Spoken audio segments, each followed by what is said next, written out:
Embassy ও consulate অফিসে vote দেওয়ার ব্যবস্থা করতে হবে।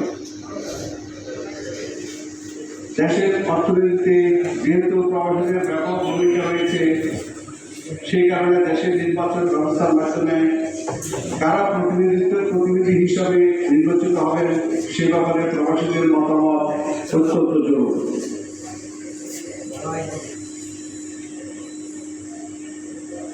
আমেরিকা, ইউরোপ, কানাডা এবং অস্ট্রেলিয়া জাতীয় নির্বাচনের আগের দিন এবং যেসব দেশে বাংলাদেশের সাথে সময়ের পার্থক্য কম সেসব দেশে একই দিনে ভোটের ব্যবস্থা করা যেতে পারে।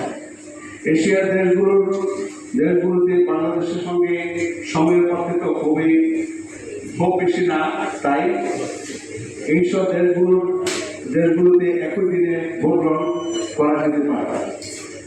নির্বাচনের দিন পুলিশ ভোট স্থাপন করতে হবে সংশ্লিষ্ট দেশের এম্বাসি অথবা কনসুলেট অফিসে।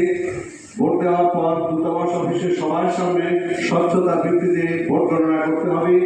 ভোটের সার্বিক দায়িত্ব পালন করবেন রিটার্নিং অফিসার, পোলিং ও রিটার্নিং অফিসারগণ স্ব দেশের এম্বাসি। বিদেশের কর্মক্ষেত্রে প্রবাসীদের নানা ব্যস্ততা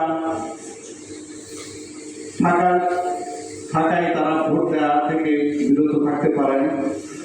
সেই জন্য তাদের জন্য অ্যাডভান্স ভোটিং সিস্টেম চালু করা যেতে পারে।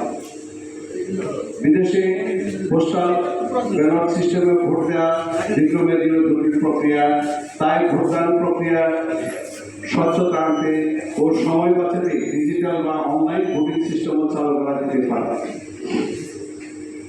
অনলাইন ভোটিং সিস্টেম চালু করলেও সেটি যাতে মিলগুমেন্ট বা হ্যাকিং এর শিকার না হয় সেদিকে লক্ষ্য রাখতে হবে, পর্যাপ্ত নিরাপত্তার ব্যবস্থা নিশ্চিত করতে হবে। ভোট দেওয়ার পদ্ধতি স্মার্ট, সহজ এবং দ্রুত করতে হবে। ইলেকশন কমিশনের নির্ধারিত অ্যাপস ডাউনলোড করে নিবন্ধিত মোবাইল ফোনের মাধ্যমে প্রবাসীদের ভোট দেওয়ার কথা বিবেচনা করা যেতে পারে। প্রিয় সাংবাদিক ভাইরা, আমরা প্রবাসীরা চাই বাংলাদেশের শাসনতন্ত্র ও নির্বাচনী ব্যবস্থায় যেন প্রবাসীদের স্বতঃস্ফূর্ত অংশগ্রহণ ও ক্ষমতা বদলের জন্য আমাদের প্রাধান্য দেওয়া হয়। তা না হলে প্রবাসীরা এই রাষ্ট্রের সংস্কার ও পুনর্নির্মাণে অংশগ্রহণ হারিয়ে ফেলবে। প্রবাসীরা